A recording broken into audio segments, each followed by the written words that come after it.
মুক্তিযুদ্ধ করে রণাঙ্গনে যুদ্ধ করে আমাদেরকে একটি পতাকা, একটা দেশ উপহার দেওয়ার জন্য উনি অনেক কষ্ট করেছেন, চেষ্টা করেছেন। সবার সম্মিলিতভাবে এই বাংলাদেশ প্রতিষ্ঠিত হয়েছে।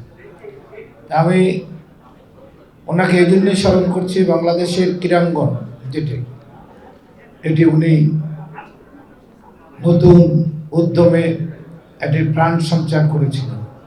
উনি যদি বিকেএসপি প্রতিষ্ঠা না করতেন তাহলে বাংলাদেশে এত ক্রীড়াবিদদের জন্ম হতো না। উনি যদি ঢাকা স্টেডিয়ামকে আধুনিক না করে ফ্লাড লাইট না দিতেন তাহলে বাংলাদেশের ফুটবল বা ক্রীড়াঙ্গন এত আপনার উন্নত হতো না। উনি মুসলিম বিশ্বের যুব ফুটবল টুর্নামেন্টের আয়োজন করেছিলেন, সেই কারণে বাংলাদেশের ফুটবল অনেক এগিয়ে গেছে।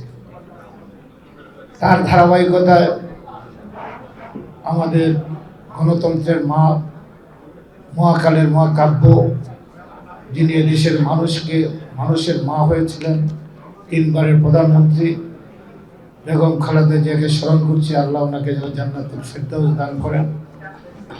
আর আরেকজনকে আমি স্মরণ করছি, সেটা হলো বাংলাদেশের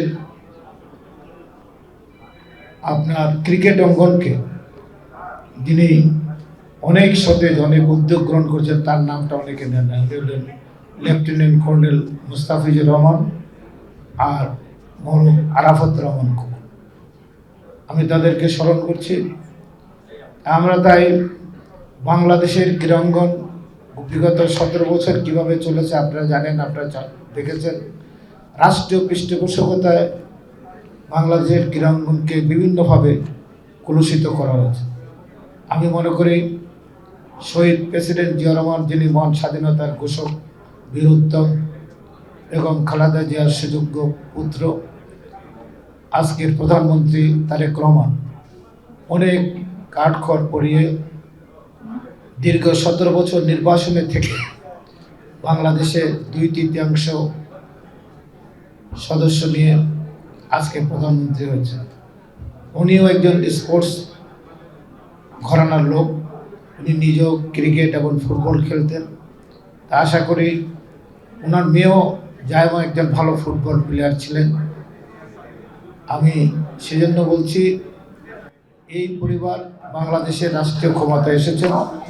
আমরা মোহামেডান ক্লাবের আপনাদের যে চিন্তা ভাবনা, এখানে ম্যানেজার, কোচ, সাব্বির সহ অনেকে অনেক আক্ষেপ প্রকাশ করেছে।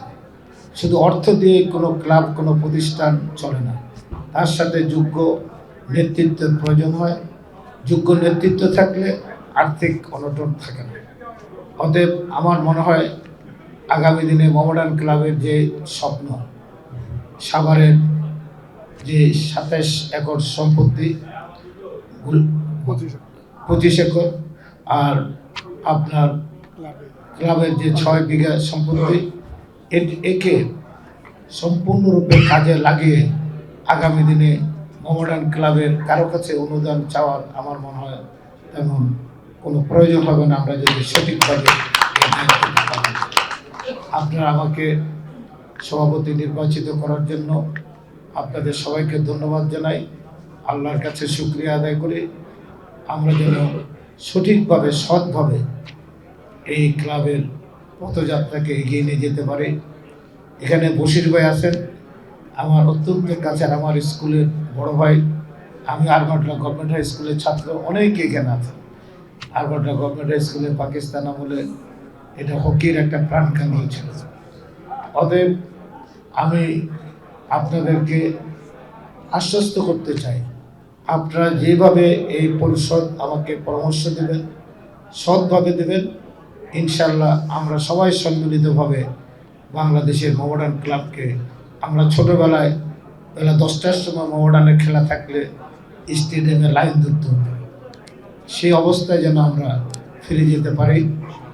ইনশাল্লাহ আমরা ফিরে যাব। মোহামেডান ক্লাব বাংলাদেশের সেই কলকাতা থেকে ঢাকা এর ঐতিহ্য আমরা যেন ধারণ করতে পারি, বয়ে নিয়ে যেতে পারি। আল্লাহ যেন আমাদেরকে সে ক্ষমতা দেন, সক্ষমতা দেন। আল্লাহ হাফেজ। বাংলাদেশ জিন্দাবাদ। ওয়ালটন বিএলডিসি ফ্যান খরচ বাঁচে 65% পর্যন্ত। ওয়ালটন বিএলডিসি ফ্যান ছড়ায় স্বস্তির সবুজ হাওয়া।